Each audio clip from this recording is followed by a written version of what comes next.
Hi, ദൈവത്തിൻ്റെ അതിപരിശുദ്ധ നാമം വീണ്ടും ഈ പ്രഭാതത്തിൽ വാഴ്ത്തപ്പെടുമാറാകട്ടെ. കഴിഞ്ഞ ദിവസം നിർഭാഗ്യവശാലോ അല്ലെങ്കിൽ ഭാഗ്യവശാലോ ഞാൻ യൂട്യൂബിൽ ഒരു ലൈവ് പ്രോഗ്രാം കാണുവാനിടയെത്തുന്നു. ഒരു ക്രിസ്തീയ പ്രോഗ്രാമായിരുന്നു ഇത്. നമുക്കറിയാം, നമ്മുടെ UP ഗോസ്പൽ TV UP എന്ന യൂട്യൂബ് ചാനലിൽ നമ്മുടെ പ്രിയപ്പെട്ട നമ്മുടെ സാജു പാസ്റ്റർ നടത്തുന്നൊരു ലൈവാണ് ഞാൻ കണ്ടത്. അതിനകത്ത് 3-4 ദൈവദാസന്മാരിരുന്ന് സഭ മഹാപീഡനത്ത് കാലത്തുകൂടെ കടന്നു പോകുമെന്നുള്ള ഒരു ക്ലാസ് ആയിരുന്നു നിരന്തരമായി അവരെടുത്തുകൊണ്ടിരുന്നത്. അത് കേട്ടപ്പോൾ എനിക്ക് ചിരിയും തമാശയും ഒക്കെ വന്നു.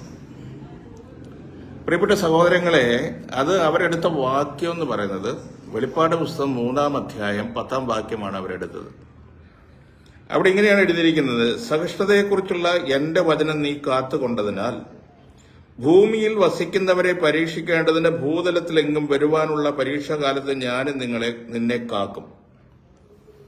നമുക്കിതറിയാം. ഈ 7 സഭകൾക്കെഴുതുന്ന ദൂതാണ് ഇതെന്ന് നമുക്ക് മനസ്സിലാക്കാൻ പറ്റും.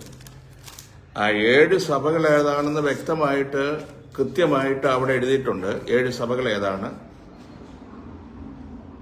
അതായത് എഫെസോസ്, മുർണ, പെർഗമോസ്, തുയതേരിയ, സർദീസ്, ഫിലദൽഫിയ, ലവോദിക്കിയ. അതിന് ഫിലദൽഫിയയുടെ സഭയുടെ ദൂതൻ എഴുതുകയാണ്. കാരണം ദൂതൻ എന്ന് പറയുന്നത് മെസ്സഞ്ചർ ഓഫ് ഗോഡ്, അല്ലെങ്കിൽ അവിടുത്തെ ഉപദേഷ്ടാവ്, അല്ലെങ്കിൽ അവിടുത്തെ പാസ്റ്റർ. ഇതിന്റെ എല്ലാം ഈ തുർക്കിയുടെ പ്രദേശത്ത്, അന്നത്തെ തുർക്കിയുടെ ഏഷ്യ മൈനറിൽ നമ്മുടെ അപ്പോസ്തലനായ യോഹന്നാൻ സ്ഥാപിച്ച 7 സഭകളാണിത്.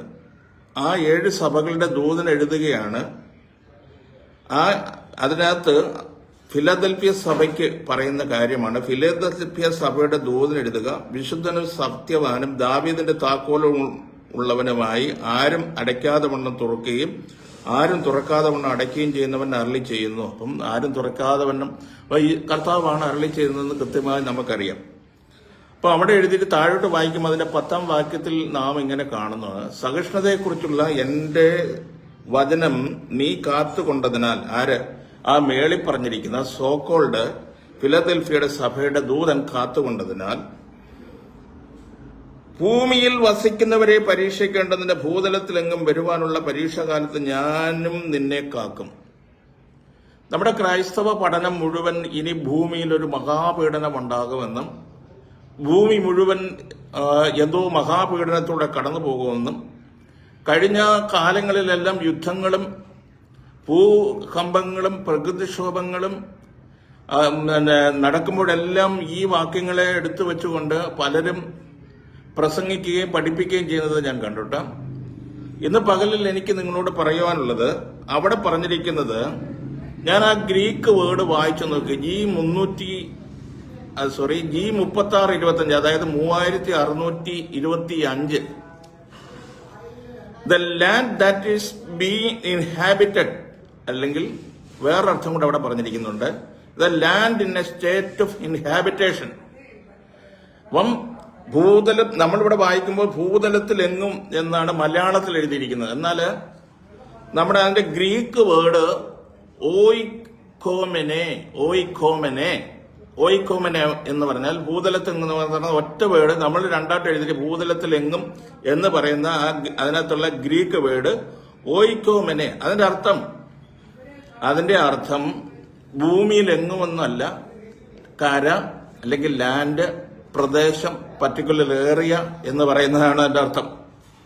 നിങ്ങള് ഭൂമി എന്ന് പറയുന്ന വാക്കിനെ നിങ്ങൾ അതിന്റെ അർത്ഥം നോക്കിയാൽ പ്രത്യേക ഭൂപ്രദേശം, ലാൻഡ്, കര എന്നൊക്കെ ബൈബിളിൽ പറഞ്ഞിട്ടുണ്ട്. അല്ലെങ്കിൽ നമ്മൾക്ക് അതിന്റെ അർത്ഥം മനസ്സിലാക്കാൻ പറ്റും. ഇവിടെ നമ്മുടെ ദൈവദാസന്മാരും ദൈവമക്കളും പഠിപ്പിക്കുന്നത് ഭൂതലത്തിലെങ്ങും ഒരു വലിയ മഹാദുരന്തം ഉണ്ടാകാൻ പോവുകയാണ്. ആ സമയത്ത് നിങ്ങളെ, അപ്പൊ മേളി പറഞ്ഞിരിക്കുന്ന ദൂതനോടാണ് പറഞ്ഞിരിക്കുന്നത്. അന്ന് 7 സഭകൾ ഇന്ന് ഭൂമിയുടെ മുഖത്ത് പോലും ഇല്ലെന്ന് നിങ്ങൾ ഓർക്കണം. ഞാൻ ഈ പറഞ്ഞ സോക്കോൾഡ് എഫെസോസ് സഭ, സ്മുർണ, പെർഗമോസ്, തുയതര, സർദീസ്, ഫിലദൽഫിയ, ലവദോക്കിയ എന്നിത്യാദി 7 സഭകൾ ഇന്ന് ഭൂമിയുടെ മുഖത്ത് പോലുമില്ല. അത് തുർക്കിയുടെ പ്രദേശത്തായിരുന്നു. ഏഷ്യ മൈനർ എന്ന് പറയുന്ന തുർക്കിയുടെ പ്രദേശത്തായിരുന്നു. ഇന്ന് പ്രദേശത്തായിരുന്നു എന്ന് നമുക്കറിയാം.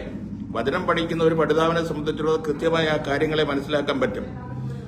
എന്നാൽ വെളിപ്പാട് പുസ്തകത്തെക്കുറിച്ച് നമ്മൾ ആധികാരികമായി പഠിക്കുമ്പോൾ ഇത് AD 95 എഴുതിയെന്ന് പൊതുവെയുള്ള പഠനങ്ങൾ ഇങ്ങനെ അടിച്ചു കയറിക്കൊണ്ടിരിക്കുകയാണ്.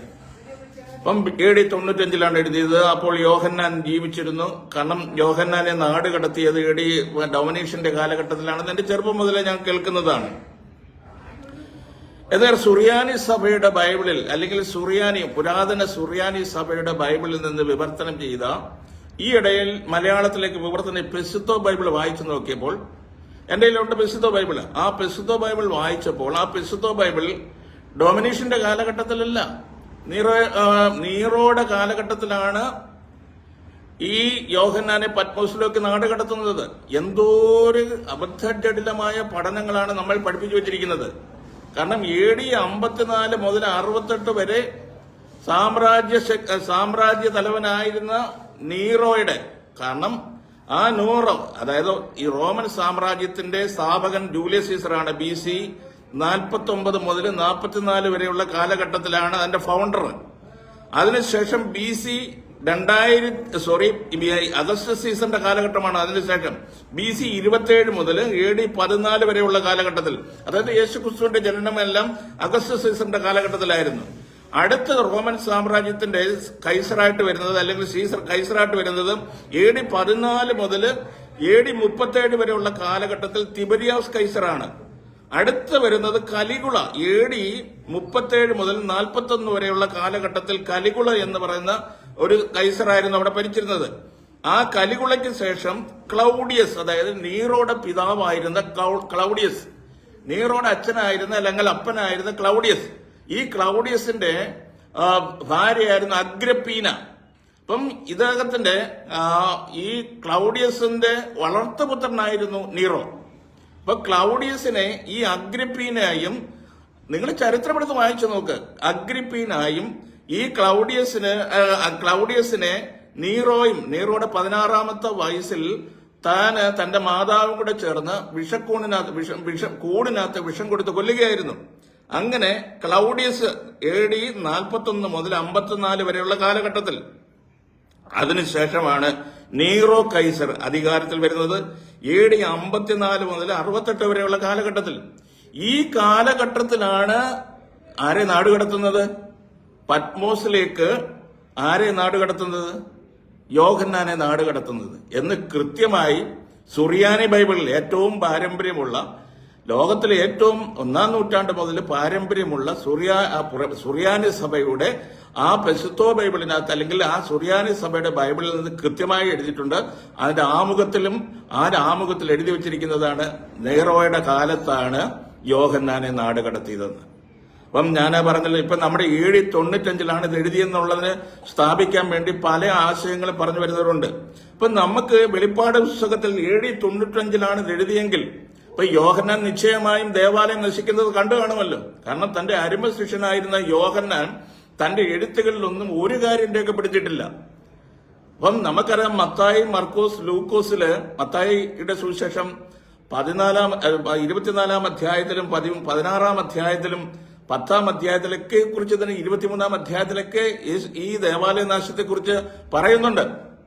അപ്പം 24-ാം അധ്യായത്തിൽ അതിന്റെ പൂർണ്ണ വിവരണം തന്റെ ശിഷ്യന്മാർക്ക് കൊടുക്കുകയാണ്. അതെപ്പോൾ സംഭവിക്കും, നിന്റെ വരവിന് യുഗാവസാനത്തിനും അടയാളം എന്തെന്ന് അവിടെ പറയുമ്പോൾ കർത്താവ് കല്ലിന്മേൽ ശേഷിക്കാത്ത കാലത്തെക്കുറിച്ച് കൃത്യമായി അവിടെ സവിസ്തരം പറയുന്നുണ്ട്. മർക്കോസ് 13-ാം അധ്യായത്തിലും തന്റെ 4 ശിഷ്യന്മാരോട്, കാരണം കൃത്യമായി അവിടെ പറയുന്നുണ്ട്. അവിടെ ആരെയൊക്കെയാണ്? പത്രോസ്, യാക്കോബ്, അന്ത്രയോസ്, യോഹന്നാൻ എന്നിത്യാദി 4 ശിഷ്യന്മാരോട് കൃത്യമായി പ്രൈവറ്റ്ലി താൻ ആ ആലയം നശിക്കുന്ന കാര്യത്തെക്കുറിച്ച് പറയുന്നുണ്ട്. അപ്പം ആ മർക്കോസ് 13-ാം അധ്യായം നിങ്ങൾ അവിടെ വായിച്ചു നോക്കുക. അവളെ വളരെ രഹസ്യത്തിൽ ശിഷ്യന്മാരോട് പറയുന്ന കാര്യമാണിത്. അപ്പം ആലയനാശത്തോടനുബന്ധിച്ച് പറയുന്ന കാര്യങ്ങളാണ് ഈ മത്തായി 24-ലും മർക്കോസ് 13-ലും. ഇതേ കാര്യം തന്നെയാണ് ലൂക്കോസും ചരിത്രകാരനുമായ ഡോക്ടറുമായ ലൂക്കോസ് തന്റെ 21-ാം അധ്യായത്തിൽ കൃത്യമായി ഈ കാര്യത്തെക്കുറിച്ച് പറയുന്നുണ്ട്. പക്ഷേ ഈ മർക്കോസും ലൂക്കോസും ലോകാവസാനത്തെക്കുറിച്ച് പറയുന്നില്ല, അല്ലെ യഹൂദന്റെ യുഗാന്ത്യത്തെക്കുറിച്ച് പറയുന്നില്ല. പക്ഷേ നിർഭാഗ്യവശാൽ നമ്മുടെ ആളുകളെല്ലാം എടുത്തു വെച്ച് പഠിപ്പിക്കുന്നത് ഇതെല്ലാം ലോകാവസാനത്തിൽ സംഭവിക്കാൻ പോകുന്നതാണ്. എന്തോ ഒരു അബദ്ധജടിലമായ പഠനങ്ങളും പഠിപ്പീരുകളുമാണ് ക്രൈസ്തവ ലോകത്ത് നടമാടിക്കൊണ്ടിരിക്കുന്നത്. ക്രൈസ്തവ ലോകത്തെ മുഴുവൻ തെറ്റിക്കുന്ന, അല്ലെങ്കിൽ ക്രൈസ്തവതയുടെ ആ മഹത്വം പോലും നഷ്ടപ്പെടുത്തുന്ന രീതിയിലുള്ള പഠനങ്ങൾ. കഴിഞ്ഞ ദിവസങ്ങളിലേക്ക് റാപ്ചർ സംഭവിക്കാൻ പോവുകയാണെന്ന് പറഞ്ഞ് ഒരു ചെറുപ്പക്കാരൻ യൂട്യൂബിൽ വീഡിയോ ഇട്ടിരിക്കുന്നു. നിങ്ങളെല്ലാം പെട്ടകത്തിൽ കയറിക്കോ, അല്ലെങ്കിൽ ഭൂമിയെ മുഴുവൻ കത്തിക്കാൻ പോവുകയാണ്, ഭൂമി നാശത്തിലേക്ക് പോവുകയാണ്. 21-ാം നൂറ്റാണ്ടിൽ ജീവിക്കുന്ന ഞാനും നിങ്ങളും നാസ പോലെയുള്ള ലോകത്ത് മുഴുവൻ ലോകത്തൊരു അണു അനങ്ങിയാലും കണ്ടുപിടിക്കുവാൻ പ്രാപ്തിയും കാര്യപ്രാപ്തിയും ഉള്ള ശാസ്ത്രം അത്രത്തോളം വളർന്നപ്പോൾ ഈ ഭൂമിയെ മുഴുവൻ ചുട്ടുകരിച്ചിട്ട് വേറൊരു ഭൂമി ലോകത്തുണ്ടാകുമെന്നാണ് പൊതുവെയുള്ള പഠനങ്ങളും പഠിപ്പീരുകളും. അപ്പം ഞാനിവിടെ പറഞ്ഞു വന്നതിന്റെ സാരം, ദൈവ പൈതലെ, അല്ലെങ്കിൽ എന്നെ കേൾക്കുന്ന ഏതൊരു വ്യക്തിയാണെങ്കിലും വെളിപ്പാട് പുസ്തകം ഇനി ഭാവിയിൽ നടക്കുവാനുള്ള ഒരു സംഭവത്തെ കുറിച്ചല്ല പറയുന്നത്. വെളിപ്പാട് പുസ്തകം എന്ന് പറയുന്നത് this is the revelation of Jesus Christ, യേശു ക്രിസ്തുവിനെ കുറിച്ചുള്ള വെളിപ്പാട്. യേശു ക്രിസ്തു കാൽവറി ക്രൂശിൽ തന്റെ അവസാന 7 മൊഴികളുടെ കൂട്ടത്തിൽ അവസാന ഒരു മൊഴി പറഞ്ഞതാണ്, ഇറ്റ് ഈസ് ഫിനിഷ്ഡ്, ഇത് നിവർത്തിയായി. അപ്പം താൻ യോഹന്നാൻ വരെ പ്രവചിച്ച സകല പ്രവചനങ്ങളും, യോഹന്നാൻ വരെ തനിക്ക് മുന്നോടിയായി വന്ന ഫോറണ്ണറായി വന്ന യോഹന്നാൻ വരെ മരുഭൂമിയിൽ വിളിച്ചു പറഞ്ഞ എല്ലാ പ്രവചനങ്ങളുടെയും നിവൃത്തി യേശുക്രിസ്തുവിലൂടെ നിവൃത്തിയാകുകയാണ്. അത് ലൂക്കോസ് 16:16 നിങ്ങളെടുത്ത് വായിച്ചു നോക്കട്ടെ. അപ്പം ആ യേശുക്രിസ്തുവിലൂടെ നിവൃത്തിയായ സകല പ്രവചനങ്ങളെയും ഇനി ഭാവിയിൽ നടക്കുമെന്ന് പറയുന്ന ആ ക്രിസ്തീയ പഠനങ്ങളെ എനിക്ക് അതിനകത്ത് യാതൊരു ന്യായീകരണമില്ല. വിശ്വസിക്കുന്നവർ വിശ്വസിച്ചോട്ടെ. അവരിങ്ങനെ വിശ്വസിച്ച് അവരുടെ ജീവിതവും അവരുടെ മനസ്സും ഭയത്തിന്റെയും നിരാശയുടെയും ഡിപ്രഷനെയും കീഴിൽ ആയിത്തീർന്ന് ഭയാശങ്കരായി മാറി എന്തോ ഭീതി പടർത്തുന്ന രീതിയിലാണ് ക്രൈസ്തവർ ഈ ഭൂമിയുടെ മേൽ ഈ വിഷവിത്ത് വിതറിക്കൊണ്ടിരിക്കുന്നത്. കർത്താവ് പഠിപ്പിച്ചതാണ്, ഞാൻ ലോകത്തിന്റെ വെളിച്ചമാകുന്നു എന്ന് പറഞ്ഞാണ് ഭൂമിയിലേക്ക് കർത്താവ് വന്നത്. തികഞ്ഞ സ്നേഹം ഭയത്തെ പുറത്താക്കുന്നു എന്നാണ് പറയുന്നത്. അപ്പം ഭയത്തെ പുറത്താക്കേണ്ട നാം ഓരോരുത്തരും, യേശുക്രിസ്തുവിന്റെ സ്നേഹം ആയിരിക്കുന്ന വഹിക്കുന്ന നാം ഓരോരുത്തരും താൻ ലോകത്തിന്റെ ഭയത്തെ പുറത്താക്കേണ്ടതിന് പകരം നമ്മെ ഭീതിപ്പെടുത്തുകയും ഭയപ്പെടുത്തുന്ന രീതിയിലുള്ള പഠനങ്ങൾ കൊണ്ടുവച്ച് മനുഷ്യവർഗത്തെയും മനുഷ്യനെയും ക്രൈസ്തവ ലോകത്തെയും തെറ്റിച്ചു കളയുകയാണ്.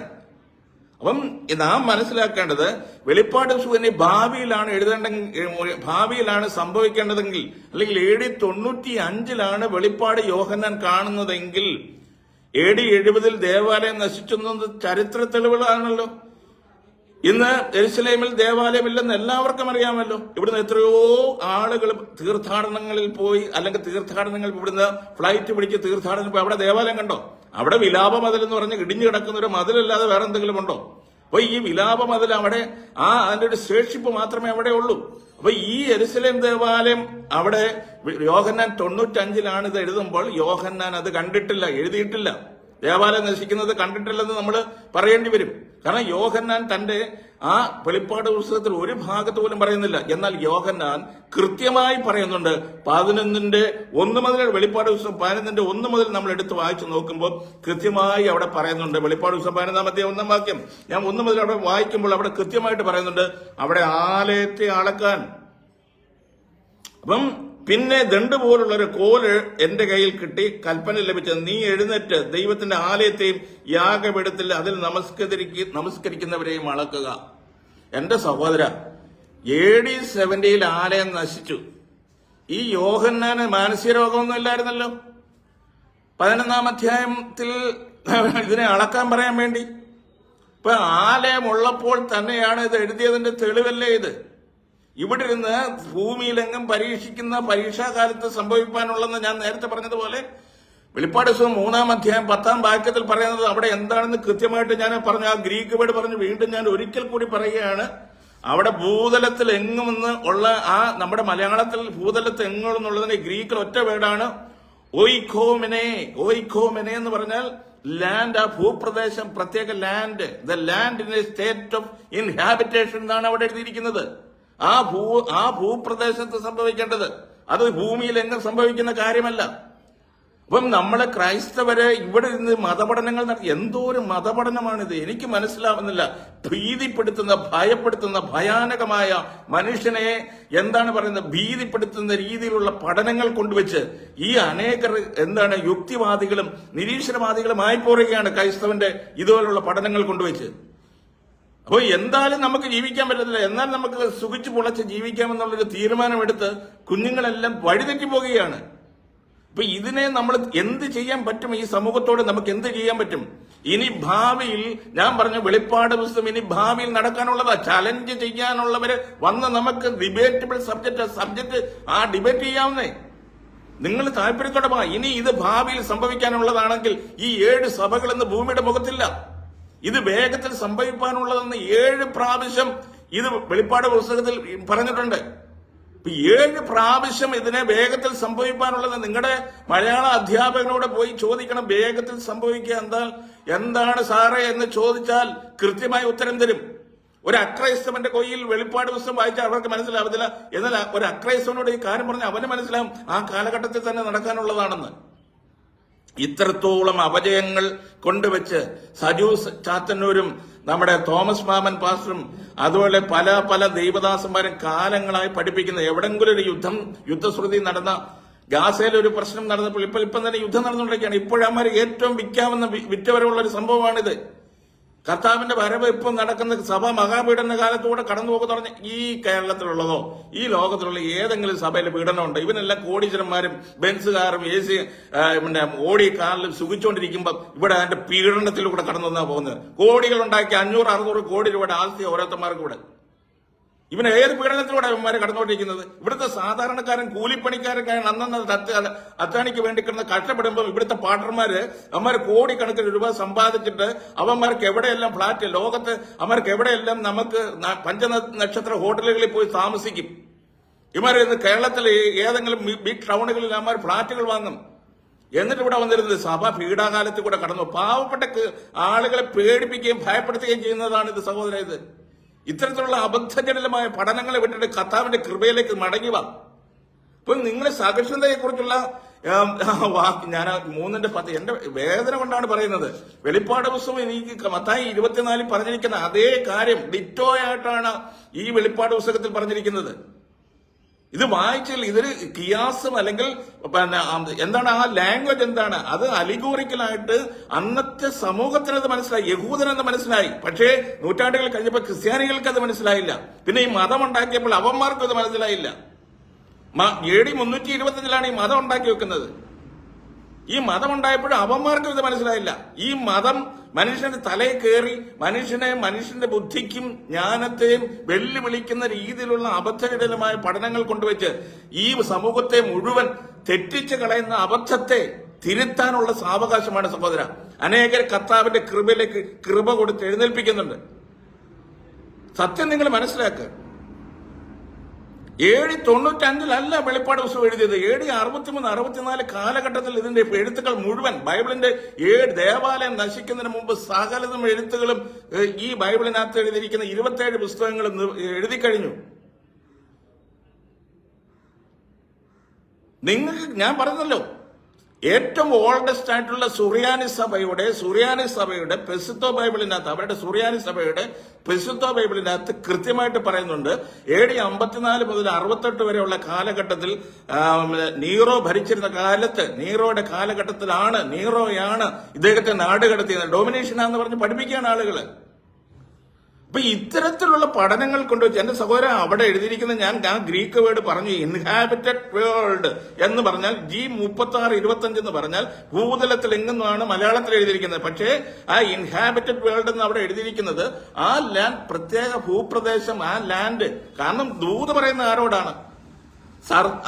ഞാൻ അവിടെ കൃത്യമായി പറഞ്ഞു, സർദീസ് സഭയുടെ അല്ലെങ്കിൽ ഫിലദൽ, ഞാൻ ബാക്കി 3:10 ഒന്ന് വായിക്കാം. 3:10 അവിടെ എഴുതിയിരിക്കുന്നത് എന്താണ്? അവിടെ 3:10 പറഞ്ഞിരിക്കുന്ന ആർക്കാണ് അവിടെ ദൂത് പറയുന്നത്? അവിടെ ദൂത് പറയുന്നത് ആരോടാണ്? വെളിപ്പാട് പുസ്തകം 3-ാം അധ്യായത്തിൽ പറഞ്ഞിരിക്കുന്നത് ഫിലദൽഫിയ സഭയുടെ ദൂതൻ എഴുതുക. അവിടുത്തെ പാസ്റ്റർക്ക് എഴുതി കൊടുക്കുകയാണ്, ദൂതൻ എഴുതുക. അപ്പം അവിടെ സഹിഷ്ണുതയെ കുറിച്ചുള്ള എന്റെ വചനം നീ കാത്തുകൊണ്ടതിനാൽ ഭൂമിയിൽ വസിക്കുന്നവരെന്ന് പറഞ്ഞാൽ ഇന്ന് കേരളത്തിലിരിക്കുന്നവരോ അല്ലെങ്കിൽ ഈ കോഴിക്കോടിരിക്കുന്ന അല്ലെങ്കിൽ ഏതെങ്കിലും ആമസോൺ കാട്ടിലിരിക്കുന്നതിലും വനഭൂമി ഇവർ ബൈബിൾ എന്താന്ന് പോലും അവർ കണ്ടിട്ട് പോലുമില്ല. അപ്പൊ ഇത്തരത്തിൽ നമ്മുടെ ബൈബിൾ പഠനങ്ങള് ഇന്നലെ ഞാൻ എന്റെ സങ്കടം തോന്നില്ല, ഞാൻ അതിനകത്ത് റോങ് ഒരു കമന്റ് എഴുതിയിട്ടുണ്ട്, ഞാൻ ഇറങ്ങി അന്നത്തെ പോയി. കാരണം സഹിക്കുന്നില്ല ഇതൊക്കെ കണ്ടിട്ട്. കാരണം സഭ മഹാപീഠ കാലത്തൂടെ കടന്നു പോകുന്നു. എന്റെ പൊന്ന് സഹോദര, ഇത് AD 30 മുതൽ AD 70 വരെയുള്ള കാലഘട്ടത്തിൽ ആ കാലഘട്ടത്തിന്റെ അവസാനത്തിൽ വെറും 3.5 വർഷം 42 മാസം, അതായത് 42 മാസം AD 67 മുതൽ 90 വരെയുള്ള കാലഘട്ടത്തെ കുറിച്ചാണ് അവിടെ പറഞ്ഞിരിക്കുന്നത്. അന്നത്തെ സഭയ്ക്ക് ഒരു പീഡയും സംഭവിച്ചിട്ടില്ല. അന്ന് കർത്താവിന്റെ വാക്ക് കേട്ടവർ മലമുകളിലേക്ക് ഓടിപ്പോയി, ബെല്ലയിലേക്ക് ഓടിപ്പോയി, ജോർദാനിലെ ബെല്ലയിലേക്ക് ഓടിപ്പോയി. അവരുടെ രോമം പോലും പൊഴിഞ്ഞു പോയില്ല. കാരണം ഈ ട്രാൻസിഷൻ പീരീഡിൽ അതിന്റെ അവസാന ഘട്ടത്തിൽ യഹൂദന്റെ ദേവാലയം നശിക്കുന്നതിന് തൊട്ടു മുമ്പ് നടക്കേണ്ട സംഭവമായിരുന്നു ആ പറഞ്ഞിരിക്കുന്ന കാര്യം. AD 67 മുതൽ 90 വരെയുള്ള AD 90 വരെയുള്ള കാലഘട്ടത്തിൽ അതന്നെ AD 67 മുതൽ AD 70 വരെ, റോങ് ആയിട്ട് 90 അല്ല, AD 70 വരെ നടക്കേണ്ട കാലഘട്ടത്തിൽ നടക്കേണ്ട ഒരു കാര്യമായിരുന്നു അത്. ഭൂമിയിലെങ്ങെന്ന് പറഞ്ഞ സർവ്വഭൂമിയിലും വന്നോ? അവിടെ ലാൻഡ്, കര, ഭൂപ്രദേശം എന്നൊക്കെയാണ് അതിന്റെ അർത്ഥം. ഞാൻ ആ ഗ്രീക്ക് വേർഡ് പറഞ്ഞല്ലോ. അപ്പൊ ഈ പ്രവചനത്തെ മുദ്രയിടരുതെന്ന് കൃത്യമായി പറയുന്നത്, ഇത് വായിക്കുന്നവനും വായിച്ച് കേൾപ്പിക്കുന്നവനും ഭാഗ്യവാൻ. ഈ പ്രവചനത്തെ ആരും മുദ്രയിടരുത്. അതായത് ക്രിസ്തുവിന് മുമ്പ് കള്ളപ്രവാചകനായ ബിലയാം, ഇസ്രായേലിന്റെ പ്രവാചകൻ ബിലയാം എന്നൊരു പ്രവചനം നടത്തി. നിങ്ങള് സംഖ്യാപുസ്തകം 24:17 ഒരു വാക്യം, ഒരു പ്രവചനമുണ്ട്. യാക്കോബിൽ നിന്നൊരു ഉദയനക്ഷത്രം ഉദിക്കും, ഇപ്പോഴല്ല ദാനം. അവിടെ ഇപ്പോഴല്ലെന്ന് പറയുന്നുണ്ട്. അത് ക്രിസ്തുവിന് മുമ്പ് 1400 വർഷങ്ങൾക്ക് മുമ്പ് പ്രവചിച്ച പ്രവചനം 1400 വർഷം കഴിഞ്ഞപ്പോൾ യേശുക്രിസ്തു ഭൂമിയിൽ ജനിച്ചു. അത് ഇപ്പോഴല്ലെന്ന് പറഞ്ഞു. അപ്പൊ എത്രയോ പ്രവചനങ്ങള് അല്ലെങ്കിൽ പ്രൊഫറ്റിക് ടൈംസ് ഓൺ പ്രൊഫസി പറഞ്ഞിട്ടുണ്ട്. അതെല്ലാം കൃത്യസമയത്ത് തന്നെ BC 483 ദാനിയേൽ പ്രവചിച്ചു. 8-ാം അധ്യായത്തില് 8-ാം അധ്യായം ദാനിയേൽ 8-ാം അധ്യായത്തിൽ കൃത്യമായിട്ട് അവിടെ പറയുന്നുണ്ട്. ഈ നമ്മുടെ അലക്സാണ്ടറിന്റെ, അവിടെ വായിക്കുമ്പോൾ നമുക്ക് അലക്സാണ്ടറിന് എഴുതിയിട്ടില്ല, ആ സാമ്രാജ്യത്തിന്റെ അധപതനവും അവിടുത്തെ അലക്സാണ്ടറിന് ശേഷം 30-ാമത്തെ വയസ്സിൽ അലക്സാണ്ടർ മരിച്ചതിന് ശേഷം അലക്സാണ്ടറിന്റെ കാലഘട്ടം എന്ന് പറയുന്നത് നമുക്കറിയാം.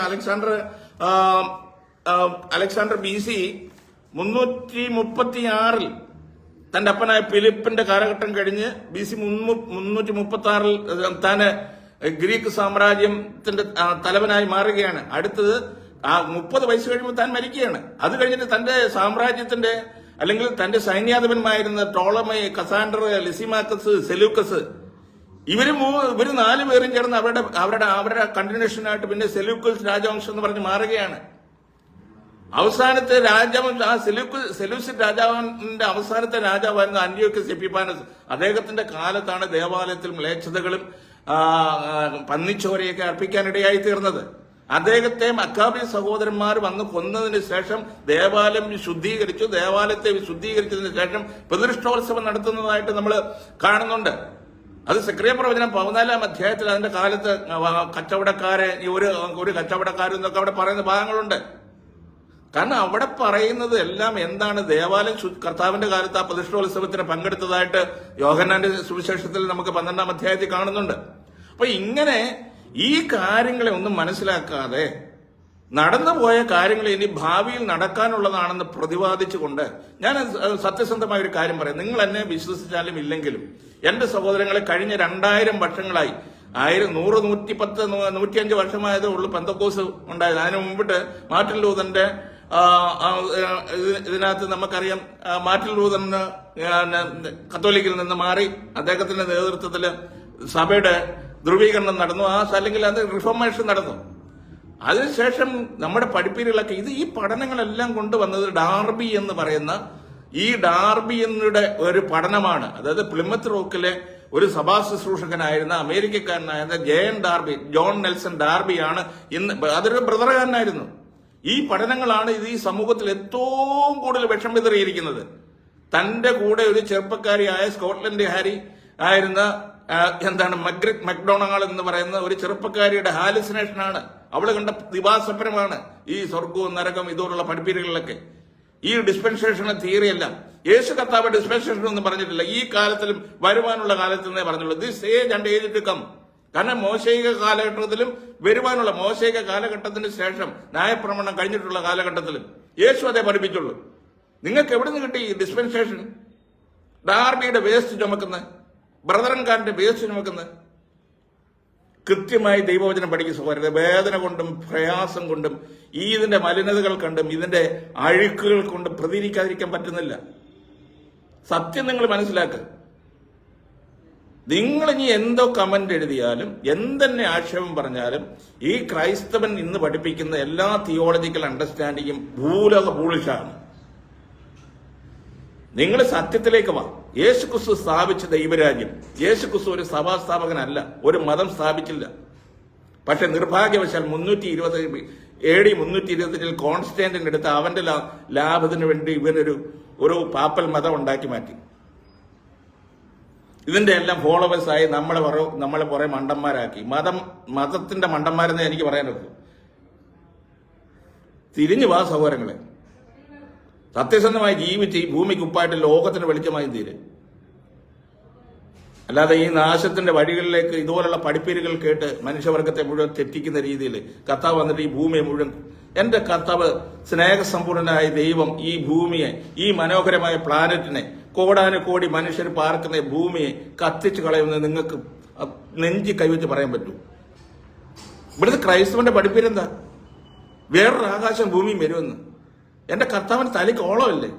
ദൈവത്തിനല്ല എന്തോ സ്ഥിരബുദ്ധിയില്ലേ? കഷ്ടം. നിർത്തുന്ന സഹോദരൻ, വേദന കൊണ്ടാണ് ഇത് പറഞ്ഞത്. എനിക്ക് വെളിപ്പാട് ദിവസം ഇനി ഭാവിയിൽ നടക്കാനുള്ളത് ഇറ്റ് ഈസ് ഫിനിഷ്ഡ്. കാരണം ഇത് ഈ പ്രവചനങ്ങളെല്ലാം മത്തായി 24 പറഞ്ഞിരിക്കുന്ന, മർക്കോസ് 13 പറഞ്ഞിരിക്കുന്ന, ലൂക്കോസ് 21 പറഞ്ഞിരിക്കുന്ന കാര്യങ്ങളാണ്. ഒരു വാക്യം പോലും, ഒരു സിംഗിൾ വേർഡ് പോലും ഇനി ഭാവിയിൽ നടക്കാനില്ല. പിന്നെ നടക്കാൻ എന്താണ്? സമുദ്രത്തിന്റെ മേൽ വെള്ളം നിറഞ്ഞിരിക്കുന്നത് പോലെ ഭൂമി എങ്ങും ദൈവത്തിന്റെ പരിജ്ഞാനം കൊണ്ട് നിറയ്ക്കേണ്ട ഉത്തരവാദിത്വം എന്റെയും നിങ്ങളുടെയും. ഇതാണ് നിറയേണ്ടത്. ദൈവത്തിന്റെ പരിജ്ഞാനം കൊണ്ട് ഈ ഭൂമിയെ മുഴുവൻ നിറയ്ക്കണം. അതായത് ലോകത്തിന് വെളിച്ചമായും ഭൂമിക്കുപ്പായിട്ടും ഇരുന്ന് മനുഷ്യവർഗത്തെ മുഴുവൻ ഒന്നായി കണ്ട് അവനെ പണ്ഡിതനെന്നോ പാമനെന്നോ ജാതിയോ വർണ്ണമോ വർഗമോ ഒന്നുമില്ലാതെ അവനെ നമുക്ക് ചേർത്ത് നിർത്താൻ പറ്റുമോ? അവന് കർത്താവ് എന്താ പഠിപ്പിച്ചത്? മത്തായി 25 എന്താ പറഞ്ഞത്? ഞാൻ വിശ്വസിച്ചിരുന്നു, നിങ്ങൾ എനിക്ക് തിന്മാൻ തന്നില്ല, ഞാൻ ക്ഷീണിച്ചു നിങ്ങൾ എന്നെ കാണുവാൻ വന്നു, ഞാൻ രോഗിയായിരുന്നു നിങ്ങൾ എന്നെ കാണാൻ. ഇത് ചെയ്യ് സഹോദര, സൽപ്രവൃത്തി ചെയ്യ്. ഇന്ന് ദൈവം നമ്മളിൽ നിന്ന് ആഗ്രഹിക്കുന്ന സൽപ്രവൃത്തിയാ. നിനക്ക് രണ്ടുണ്ടെങ്കിൽ ഒരെണ്ണം കൊടുക്ക്. പുഴുവും തുഴുമ്പും കൊണ്ടുപോകാതെ, നശിച്ചു പോകാതെ വിശക്കുന്നവന് ഒരു നേരം ആഹാരം വാങ്ങിക്കൊടുക്ക്. ഇതാണ് ശുശ്രൂഷ നിന്റെ. നീ കർത്താവ് വരും, മണ്ണാങ്കട്ട് വരും എന്ന് പറഞ്ഞ് നീ ഇവിടെ കിടന്ന് ബഹളം ഉണ്ടാക്കിയിട്ട് കാര്യമില്ല. കർത്താവ് പിതാവിന്റെ മഹത്വത്തിലിരുന്നു. ദൈവം ആത്മരൂപിയായി വീണ്ടും ദൈവസന്നിധിയിലേക്ക് മടങ്ങി. പിതൃപുത്ര പരിശുദ്ധ റൂഹ അവിടെ ഇരിക്കട്ടെ. നമ്മളെ വഴി നടത്താൻ ആത്മാവ് നമുക്ക് ഗൈഡൻസ് തരുമല്ലോ. ഇത് കാലങ്ങളായി മനുഷ്യനെ പഠിപ്പിച്ച് മനുഷ്യന്റെ ഹൃദയത്തിലും മനസ്സിലും എല്ലാം. കാരണം ഇത് ഭീതിപ്പെടുത്തുന്നതാ. ഇത് ഒരു തരത്തിലുള്ള ടെററിസം. നമ്മൾ തന്നെ മുസ്ലിങ്ങളെ കുറ്റം പറയുന്നത്, അവന്റെ മതത്തെ കുറ്റം പറയുന്നത്, ഇതിനെക്കാട്ടി വലിയ ടെററിസമാണ് നിങ്ങൾ ചെയ്യുന്നത്. ഓക്കെ, ദൈവം അനുഗ്രഹിക്കട്ടെ. ഇത് കേട്ടിട്ടെങ്കിലും ഒന്ന് മനം തിരിയാനുള്ള മനസ്സ് നിങ്ങൾക്ക് ഉണ്ടാകട്ടെ എന്ന് ഞാൻ ആത്മാർത്ഥമായി പ്രാർത്ഥിക്കുന്നു. ദൈവം എല്ലാവരെയും അനുഗ്രഹിക്കട്ടെ.